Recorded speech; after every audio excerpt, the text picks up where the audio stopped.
Picture this: the annual Willow Creek Harvest Festival, where the air hums with laughter, the scent of smoked brisket, and the twinkle of fairy lights strung across the town square.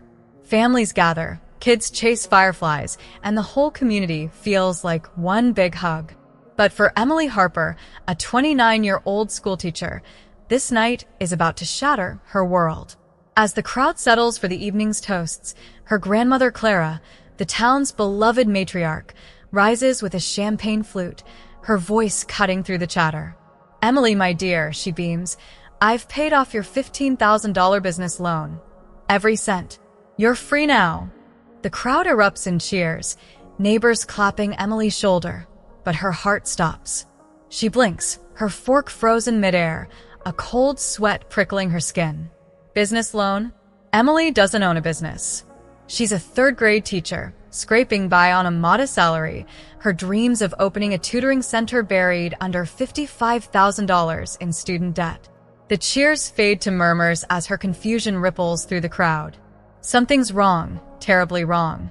What secret is hiding behind Clara's grand gesture, and who's pulling the strings? This isn't just a mix-up. It's the first crack in a betrayal that will unravel Emily's life. The festival buzzes on, but Emily's world slows to a crawl. She scans the faces around her, her parents, Ellen and David, beaming proudly, her Uncle Tom, chuckling over his beer, her cousin Lily, snapping photos for the town's social media. Everyone seems oblivious to the storm brewing in Emily's chest. She's always been the steady one, the daughter who grades papers late into the night, who skips vacations to save for loan payments, who buses to work after her 2008 Corolla died last winter. Clara, at 76, rules the family with a sharp mind and a sharper tongue, her wealth from inherited farmland and a thrift store chain giving her sway over Willow Creek. She's known for helping family, selectively. Emily's learned to expect little, her requests for help during college met with, "You're strong, Emily.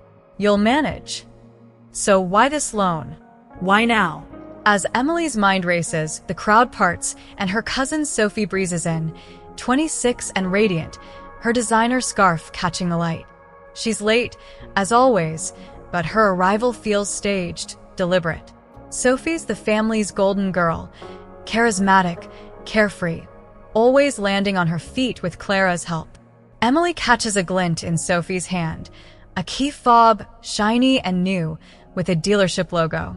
The whispers grow louder. "Is that Sophie's new SUV out front?" Someone mutters. Emily's stomach twists. The pieces don't fit, but they're starting to form a picture, one that threatens everything she's trusted about her family.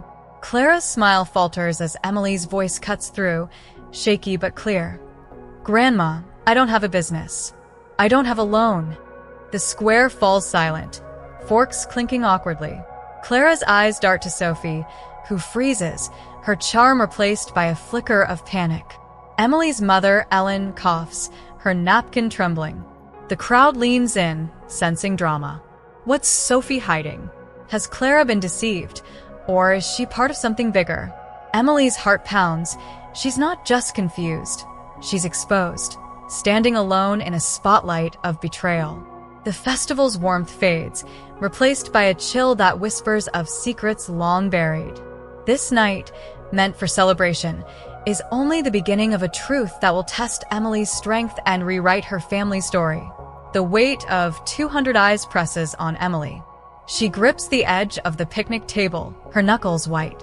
Sophie's keys dangle like a taunt, and Clara's confusion deepens, her champagne glass still raised. "But the loan," Clara stammers. "The bank said it was for your tutoring dream." Emily shakes her head, her voice barely a whisper. "I never applied for anything."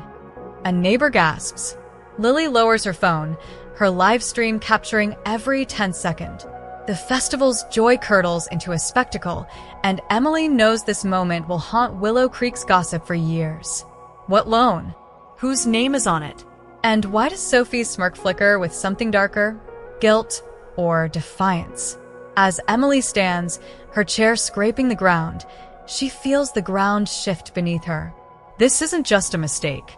It's a betrayal that's been brewing for years, and the truth is about to drag her into a fight she never saw coming. The Willow Creek Harvest Festival, once a tapestry of laughter and twinkling lights, now feels like a stage for Emily Harper's unraveling world. The crowd's murmurs grow as Emily stands frozen, her grandmother Clara's announcement, paying off a non-existent $15,000 business loan, still ringing in her ears. Her heart hammers as she locks eyes with her cousin Sophie, who's just arrived, her designer scarf fluttering like a flag of victory. In Sophie's hand, the dealership key fob glints mockingly, tied to a brand new SUV parked brazenly on Main Street. Whispers ripple through the crowd. That's Sophie's new ride. Emily's breath catches. The pieces snap together with sickening clarity. Sophie, the family's darling, has used Emily's name to finance that gleaming vehicle. But this isn't just a car. As Emily's shock hardens into suspicion, a darker truth emerges.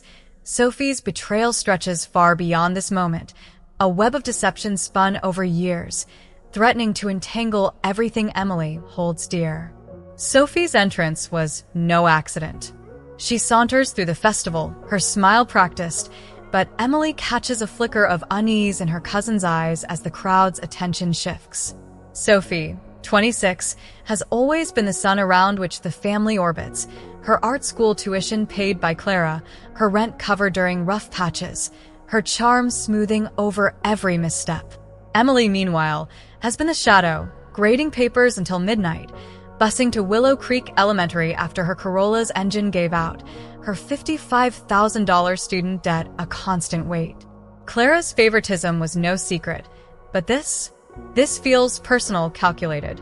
Emily's voice, steady despite her trembling hands, cuts through the tension. Sophie, is that SUV in my name? The crowd hushes, phones poised to capture the drama. Sophie's laugh is too bright, too quick. Emily, don't be dramatic. It's just a mix-up. But her eyes dart to Clara, who's now pale, her champagne glass lowered. Emily's mind races back to small, overlooked moments. Sophie borrowing her laptop last spring, claiming hers was glitchy. Sophie picking up her mail during a visit, saying she'd help out. Had she been planning this all along? Emily's cousin Lily, still filming, gasps audibly as Sophie dangles the keys, her bravado cracking. It's my car, Sophie insists, but her voice wavers. Emily's Uncle Tom clears his throat, his beer forgotten. Sophie, what's going on? He demands.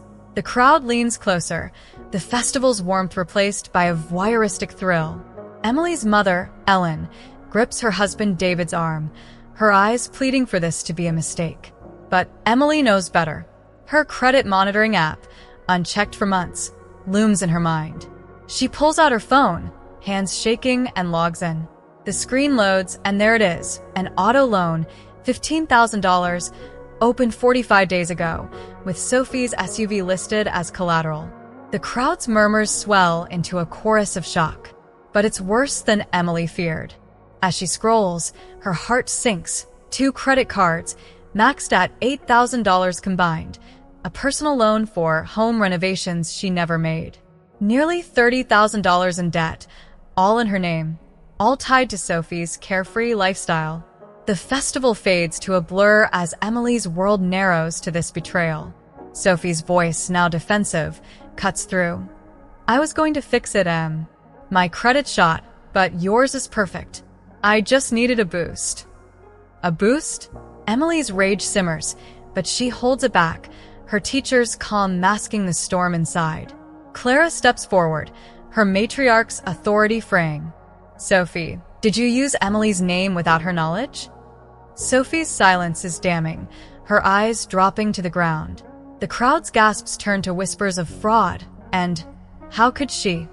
Lily's live stream spikes with comments, broadcasting the family's shame to Willow Creek and beyond. Emily's legs wobble, but she stands taller, her voice cutting through the chaos. I need answers, Sophie. Now. She turns to Clara, whose confusion mirrors her own. Grandma, we need to talk alone. As Emily walks toward Clara's nearby thrift store office, the crowd parts, their eyes following her like she's a character in a drama they can't stop watching. Sophie trails behind, her confidence shattered. while Clara's face hardens with a mix of guilt and resolve. What else has Sophie hidden? Is Clara complicit, or just another pawn in this scheme? The festival's lights twinkle mockingly as Emily steps into the night, her heart pounding with the weight of a betrayal that's only beginning to unfold. One thing certain, the truth, whatever it is, will change her family forever. The Willow Creek Harvest Festival's glow fades as Emily Harper strides toward her grandmother Clara's thrift store office, the weight of Sophie's betrayal burning in her chest. The crowd's whispers, "Fraud. Poor Emily," trail her like a shadow, their phones still capturing the drama that's turned a festive night into a public spectacle. Sophie's new SUV, financed in Emily's name, is just the tip of a treacherous iceberg. $30,000 in fraudulent debts, from credit cards to personal loans, all orchestrated by her Golden Girl cousin.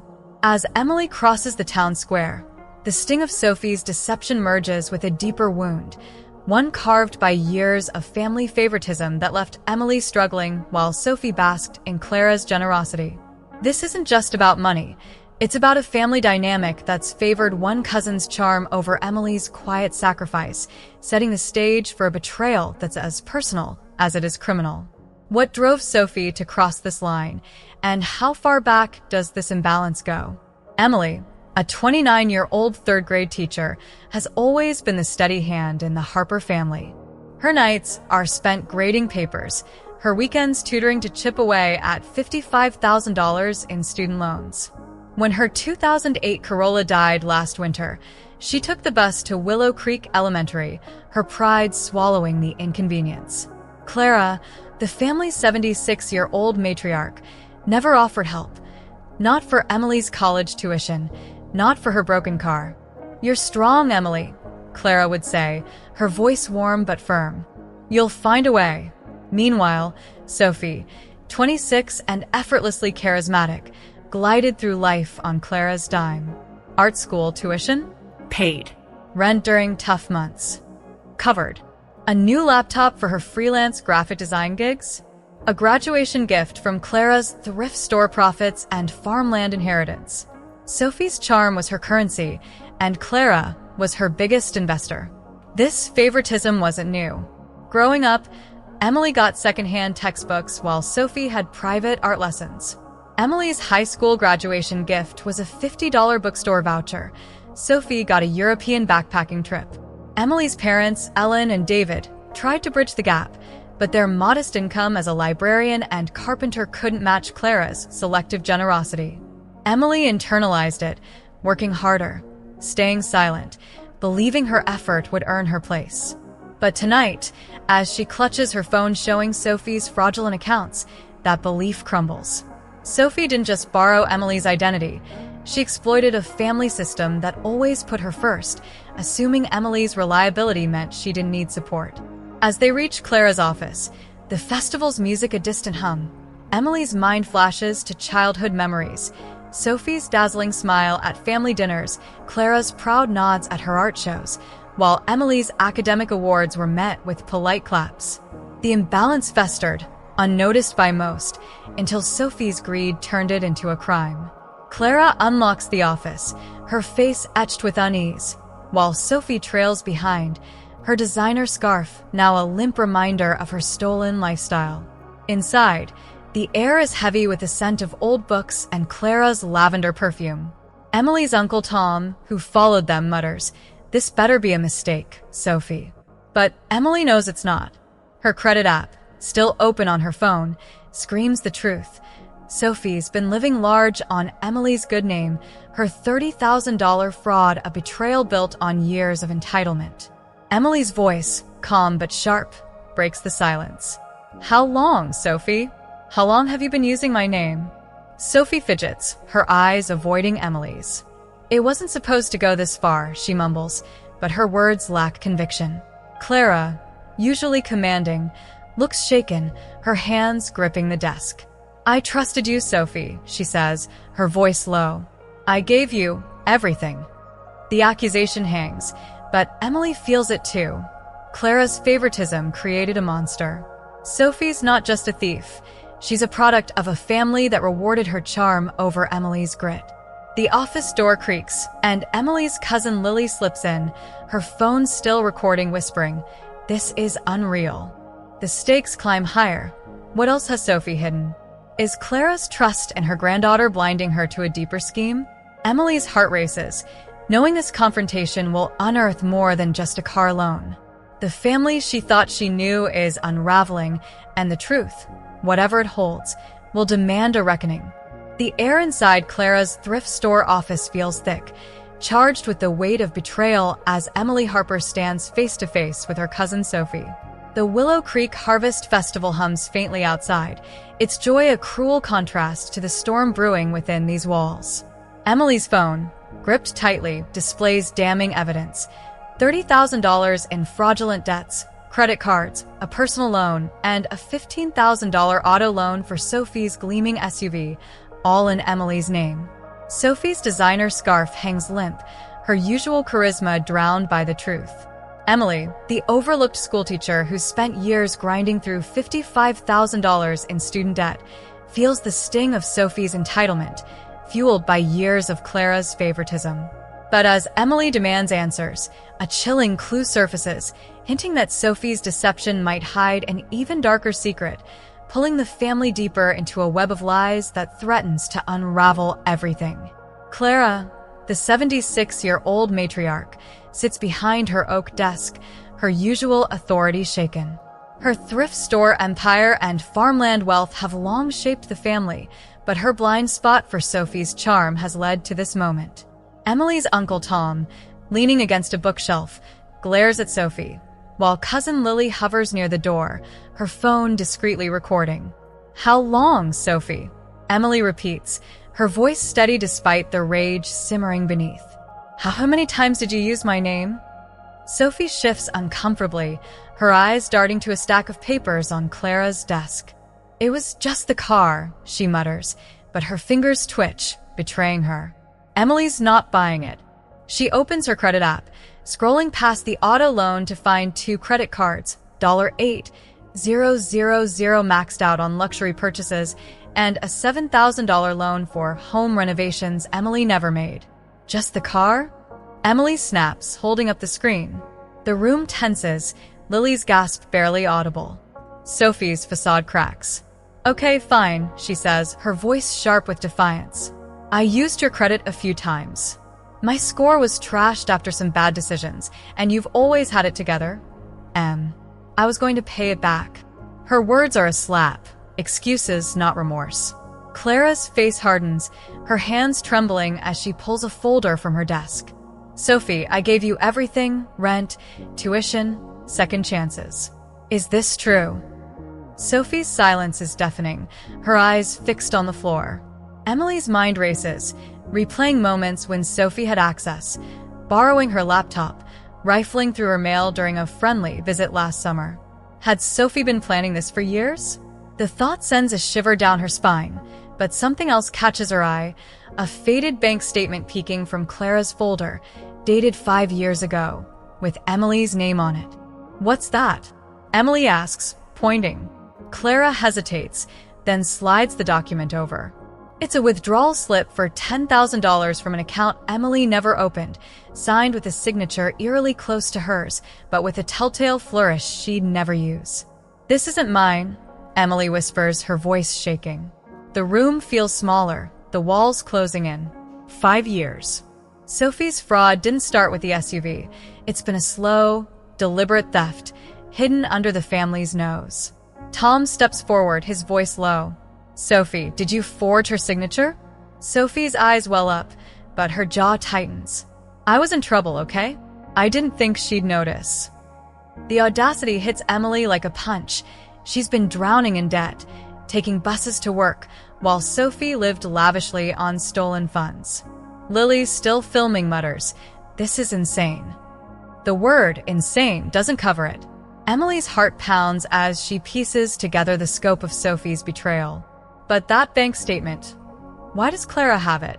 "Grandma, how did you get this?" Emily asks, her voice sharp. Clara's cheeks flush slightly. "I've been noticing discrepancies," she admits. "Small things over years. I thought it was bank errors, but She trails off, her guilt palpable. Has Clara known more than she's let on?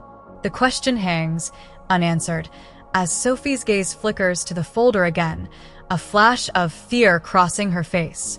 What else is in there? A loan application? Another forged signature? Or something worse, a secret that could implicate others in the family? Emily's pulse quickens. This isn't just about Sophie's greed. There's a deeper thread, and pulling it might unravel more than she's ready for. As Clara reaches for the folder, her hands unsteady, Emily knows this confrontation is only the beginning of a truth that could shatter the family forever. The thrift store office in Willow Creek feels like a pressure cooker, the air thick with the weight of Sophie's betrayal and the flickering light of Clara's old desk lamp. Emily Harper stands resolute, her phone still displaying $30,000 in fraudulent debts orchestrated by her cousin Sophie, credit cards, a personal loan, and a $15,000 auto loan for a shiny SUV, all in Emily's name. The faded bank statement on Clara's desk, showing a forged $10,000 withdrawal from 5 years ago, hints at a deeper, longer deception. Emily's years of struggle, grading papers late, busing to work, drowning in $55,000 of student debt, were mocked by Sophie's stolen luxuries, enabled by Clara's favoritism. Now, as Clara's weathered hands tremble over a thick folder, the matriarch's guilt surfaces, promising amends that could shift Emily's future. But a cryptic note tucked in the folder suggests more family secrets, keeping Emily and everyone in the room on edge, wondering what else lies buried in the Harper family's past. Clara, at 76, has always been Willow Creek's pillar, her thrift store chain and farmland wealth a legacy of control. But tonight, her authority wavers. She opens the folder, her voice heavy with regret. "Emily, I failed you," she says, eyes meeting Emily's. "I poured support into Sophie, tuition, rent, gifts, thinking you were strong enough to stand alone. I was wrong." Emily's chest tightens. Clara's admission is a rare crack in her armor. Sophie, slumped in a chair, avoids eye contact, her designer scarf a crumpled reminder of her fraud.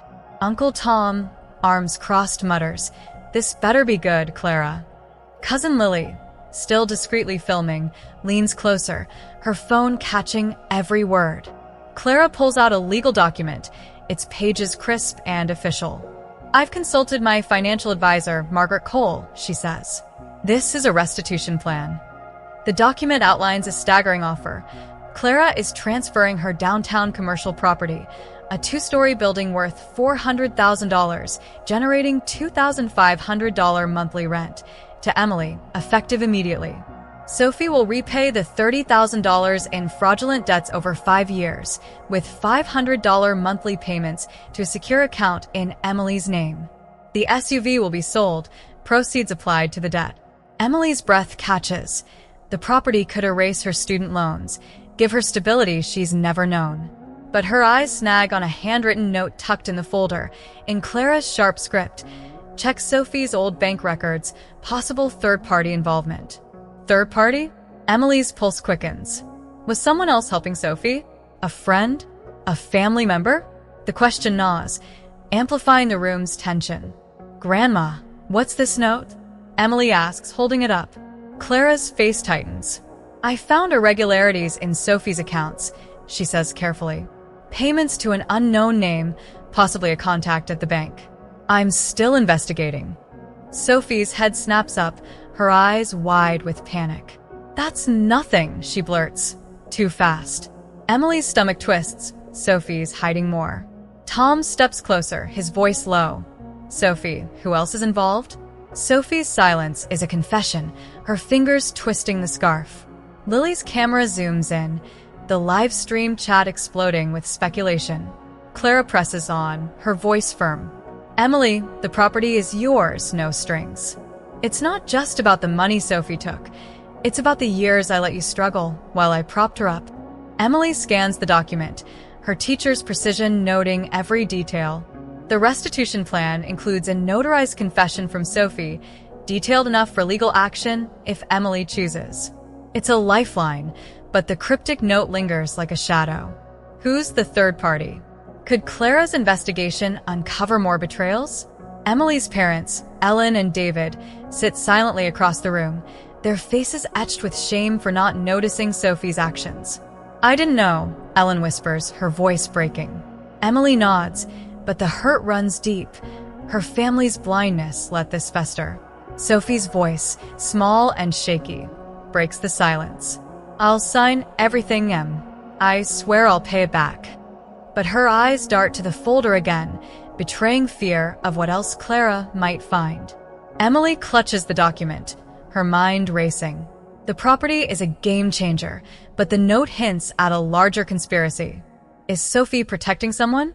Was Clara's trust in her granddaughter exploited by an outsider? The office feels smaller, the walls pressing in with unanswered questions.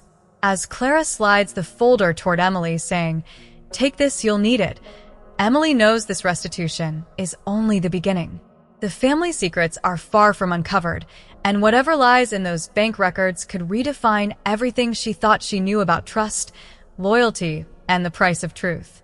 The thrift store office in Willow Creek hums with tension, the faint echo of the Harvest Festival's music a distant reminder of the night's shattered joy. Emily Harper stands clutching a legal document, Clara's restitution plan, gifting her a $400,000 commercial property and forcing Sophie to repay $30,000 in fraudulent debt stolen through years of identity theft. The sting of Sophie's betrayal, credit cards, a personal loan, a $15,000 SUV loan, and a forged $10,000 withdrawal, burns fresh, amplified by Clara's favoritism that left Emily, the struggling schoolteacher, to fend for herself. But a cryptic note in Clara's folder, hinting at a third party in Sophie's scheme, has raised the stakes. Now, as Emily fights to reclaim her life, an anonymous tip arrives, whispering of Sophie's other victims, pushing Emily to lock down her finances and set unyielding boundaries. The family's pressure to forgive looms, but a hidden truth threatens to pull Emily deeper into a mystery that could unravel more than just her cousin's lies. Emily's hands tremble as she slips the document into her bag, her teacher's precision anchoring her against the chaos. Clara, the 76-year-old matriarch, sits behind her desk, her face a mix of guilt and resolve. Sophie, her once charming cousin, slumps in a chair, her designer scarf a tattered symbol of her stolen lifestyle. Uncle Tom paces, his anger barely contained, while Cousin Lily's phone, still discreetly filming, captures the room's electric tension. Emily's parents, Ellen and David, sit in stunned silence, grappling with their failure to see Sophie's deceit. But Emily's focus shifts to her phone, buzzing with a new email, an anonymous sender with the subject, "Sophie's not done. Check her accounts." Others hurt. Her heart skips. Others? Has Sophie's fraud extended beyond the family, leaving a trail of victims in Willow Creek? "I'm not forgiving her yet," Emily says, her voice calm but ironclad, meeting Sophie's tear-streaked gaze. "You stole my name, my future. I need more than promises." Sophie flinches, but Emily's resolve hardens. She's done being the overlooked daughter, the one who busses to work while Sophie drives a fraud-funded SUV. Clara nods, her eyes heavy. "You're right to protect yourself, Emily. I should have seen this sooner." But the anonymous tip gnaws at Emily. She pulls out her phone, logging into her credit monitoring app. With a few taps, she freezes her credit with all 3 bureaus, changes her bank passwords, and sets up fraud alerts. Each click feels like reclaiming a piece of herself, stolen by Sophie's greed. Outside, the festival's lights twinkle mockingly, but inside, the family's pressure mounts. Ellen reaches for Emily's hand. "She's still family, Em. We can fix this together." Emily pulls back, her voice sharp. Family doesn't steal $30,000 and lie for years. Tom chimes in. "She's young, made mistakes. Don't tear us apart." The words sting. Emily's sacrifice, her night shifts, her skipped vacations, were never family enough to war and help. Now, they want unity? Lily, pausing her recording, whispers, "They're scared of the town talking." The live stream's comments, visible on her screen, buzz with outrage. "Press charges. Don't let her off." Emily feels the weight of Willow Creek's eyes. but she's not bending. The anonymous tip lingers like a ghost. Emily turns to Clara. Who else did Sophie hurt? Clara's brow furrows. I don't know yet. Margaret's digging into those bank records. Sophie's head snaps up, panic flashing. There's no one else, she insists too quickly. Emily's gut twists. Sophie's hiding something or someone.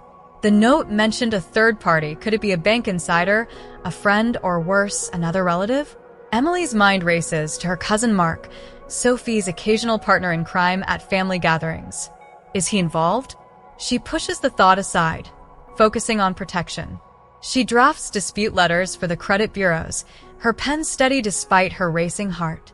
I'm filing these tomorrow, she tells Clara, and I want those bank records. As Emily steps toward the door, the folder heavy in her bag, Lily grabs her arm. Check your email again, she whispers. Another anonymous message. Ask about Sophie's art gallery deal. Art gallery? Sophie's freelance gigs never mentioned a gallery. The room feels smaller, the secrets piling up. Clara's voice cuts through. Emily, whatever you decide, legal action or not, I'll support you. But the anonymous tips and Sophie's nervous glances scream of deeper truths. Emily's not just fighting for her credit. She's uncovering a conspiracy that could shake Willow Creek. As she leaves the office, the festival's music swells, but the path ahead is anything but festive.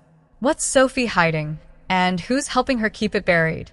The thrift store office in Willow Creek feels like a courtroom, the weight of Sophie's betrayal pressing against the walls as Emily Harper grips Clara's folder, now heavy with a restitution plan and a cryptic note hinting at a third party in Sophie's $30,000 identity theft scheme.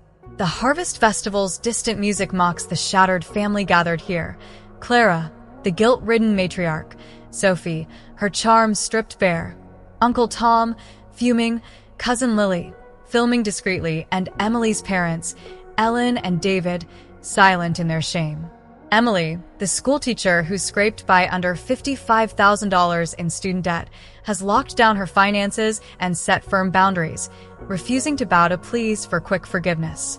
An anonymous tip about Sophie's other victims has raised the stakes, and now, as Sophie's forced to confess, a hidden bank account surfaces, hinting at a new scheme that could push Emily to the edge. The family holds its breath, knowing this moment could redefine trust forever, while a shadow of doubt lingers. Who else is entangled in Sophie's web? Clara, her 76-year-old frame rigid behind the oak desk, slides a notarized document towards Sophie. Sign it, she commands, her voice sharp with a matriarch's authority tempered by regret. The paper is a confession. Sophie acknowledges stealing $30,000 through fraudulent credit cards, a personal loan, a $15,000 SUV loan, and a forged $10,000 withdrawal, all in Emily's name. It binds her to a 5-year repayment plan, $500 monthly, the SUV sold to offset the debt. Sophie's hand shakes as she signs, her designer scarf a crumpled relic of her stolen lifestyle. I'm sorry, Em, she whispers, her voice thin, eyes brimming with tears. But Emily catches a flicker in her gaze. Not full remorse, but a guarded calculation. Sorry for what? Emily asks, her teacher's calm masking a storm. For stealing my future or getting caught? Sophie's lips part, but no answer comes. The room tenses as Lily's phone, still recording, catches the silence, its live stream chat erupting. She's faking it. Make her pay. Emily's parents shift uncomfortably. Ellen's eyes plead for peace, but Emily's done with family harmony at her expense. Clara clears her throat. Sophie, you'll move back with Ellen and David to save for payments. You've taken a pay cut at your design job. Make it work. Sophie nods, but her fingers twist nervously and Emily's gut screams. She's hiding something. The anonymous tip about others hurt echoes, and that cryptic note about a third-party gnaws. Emily's eyes fall on the folder, where a new document peeks out, a bank statement with a $5,000 transfer to an account labeled Gallery Fund. What's this? Emily demands, snatching the paper. The account, in Sophie's name, wasn't mentioned in the confession. Gallery Fund? She presses. Sophie's face pales. It's nothing. Just a side project, she stammers. Clara's brow furrows. You never mentioned a gallery, Sophie. Tom steps closer, his voice low. What's the account for? Who's getting that money? Sophie's silence is damning, her eyes darting to the door. Emily's heart races. This isn't just about her anymore. The tip about other victims, the third-party note, now this hidden account. Is Sophie funneling money to someone else? Her cousin Mark, always too close to Sophie's schemes, flashes in Emily's mind. Or is it a bank insider, as Clara suspected? Lily, pausing her filming, leans in. Check your email again. Another anonymous message. Gallery fund tied to Willow Creek Art Collective. Ask about James Carter. James Carter? The name's unfamiliar, but Sophie's sharp intake of breath betrays recognition. Who's James? Emily snaps. Sophie's voice is barely audible. A business contact. It's not what you think. But her panic says otherwise. Clara slams her hand on the desk. Enough lies, Sophie. Who's involved? The room feels like it's shrinking, the air crackling with suspicion. Emily's mind races. $5,000 could be a drop in a larger bucket. Has Sophie been running a bigger scam, using Emily's identity as a test run? The live stream chat buzzes with theories, amplifying the pressure. Emily clutches the folder, her resolve hardening. Sophie's confession is a start, but this new account and mysterious name suggest the betrayal runs deeper. I'm keeping this, she says, holding up the bank statement. And I want Margaret to trace that transfer. Clara nods, her face grim. You'll have answers, Emily. As Sophie's tears fall, Emily feels no pity, only a burning need for truth. The family's watching, Willow Creek's watching, and the stakes are climbing. Is James Carter a partner in crime, or a victim like Emily? As she steps toward the door, the festival's lights flicker outside, but the real drama is here, in this office, where a single name could unravel a conspiracy bigger than anyone imagined. The thrift store office in Willow Creek pulses with the aftershock of Sophie's confession, the air heavy with the weight of her $30,000 identity theft against Emily Harper. The notarized document, binding Sophie to repay the stolen funds and surrender her fraud-funded SUV, lies signed on Clara's desk, but a hidden bank account tied to a gallery fund, and a mysterious name, James Carter, has cracked open a new layer of suspicion. Emily, the schoolteacher who's fought through $55,000 in student debt, stands tall, her boundaries set against family pressure to forgive. The anonymous tips about Sophie's other victims and a possible third party loom large, and now, as Emily embraces her newfound strength, a final revelation about Clara's past ties the family's dysfunction together. With a new car in her driveway and a $400,000 property in her name, Emily faces a choice: forgive or pursue justice, while a chilling truth about Sophie's schemes threatens to reshape her future. The town watches, and the stakes have never been higher. Emily steps out of the office into the cool night, the Harvest Festival's lights twinkling like distant stars. Clara's restitution, a $400,000 commercial property generating steady income, has changed everything. Last week, Emily stood in her apartment driveway, keys to a modest Nissan Altima jingling in her hand, bought with a first rental payment. No luxury SUV, just reliable, hers earned. The car's gleam felt like a promise, a life no longer defined by Sophie's theft or Clara's favoritism. But the gallery fund, and James Carter nag at her. Margaret Cole, Clara's financial advisor, traced the $5,000 transfer to an account linked to the Willow Creek Art Collective, where Sophie claimed to freelance.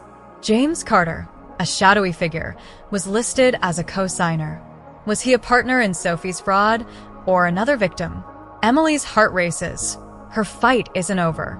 Back at Clara's house a week later, the family gathers, smaller, tenser. The festival's fallout has spread through Willow Creek, Lily's live stream fueling gossip. Sophie, now living with Ellen and David, wears plain clothes, her designer flair gone.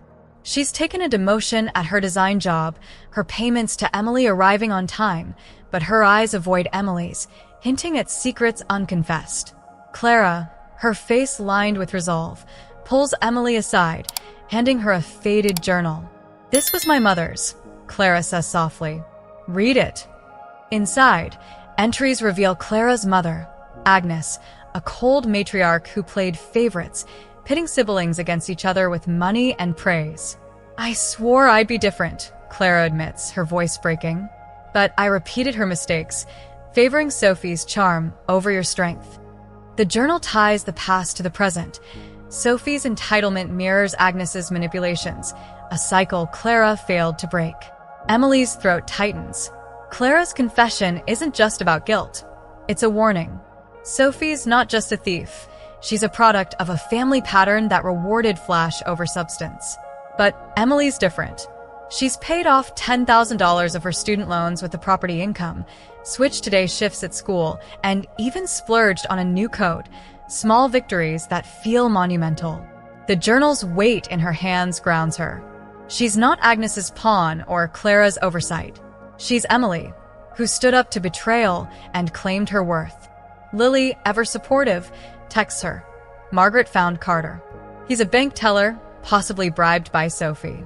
The revelation hits hard. Sophie's scheme might involve insiders, explaining how she accessed Emily's identity so easily.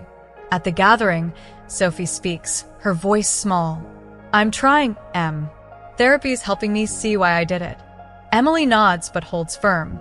Trying isn't trust. That takes time. She hasn't filed charges, a choice made after sleepless nights weighing justice against family ties. The confession protects her if she changes her mind, but for now, she's focused on rebuilding. Clara's latest gift, a $600,000 cabin by Willow Lake, transferred to Emily, seals her commitment to righting past wrongs. "It's yours," Clara says, "for the future you deserve." Emily's eyes sting, but she blinks back tears. This isn't about money. It's about being seen, finally, for her resilience. Driving home, the Altimas hum a quiet triumph. Emily feels a shift. Sophie's betrayal cracked her open, but from the pieces, a stronger self emerged. The journal, the tips, Carter's name. They point to a bigger fight, but Emily's ready. She's not the overlooked teacher anymore. She's a woman who knows her value, who'll face whatever secrets surface next, with Clara's support and her own unyielding strength. Willow Creek's gossip fades. Emily's future shines brighter. Emily Harper's journey through betrayal and redemption is a quiet fire, burning away the shadows of her family's dysfunction. A month after the Harvest Festival, she stands on the porch of the Willow Lake cabin, the deed in her name a symbol of Clara's atonement. The lake's gentle ripples reflect the dusk, mirroring the calm settling in Emily's heart. The $400,000 property's income has cleared another chunk of her student loans, and her Nissan Altima waits in the driveway, a testament to her independence. Sophie's payments arrive like clockwork, but trust remains a distant hope, tethered to time and proof. Emily's boundaries, once shaky, are now steel. Forgiveness may come, but it won't be rushed. Clara's journal, tucked in Emily's bag, revealed more than family patterns. It gave her permission to break them. She's not Agnes, manipulating with wealth, nor Clara, blinded by favoritism. She's Emily, who turned pain into power, who learned that worth isn't earned through sacrifice, but claimed through courage. Willow Creek still whispers about the festival, about Sophie's fall and Emily's rise, but the gossip no longer stings. Lily's support, Margaret's ongoing investigation into James Carter, and Clara's newfound humility anchor Emily's new chapter. She sips coffee, the lake breeze cool on her skin, and smiles. The truth, once a wound, is now her strength, a beacon for anyone who's ever been overlooked, reminding them to stand tall, speak loud, and claim the life they deserve.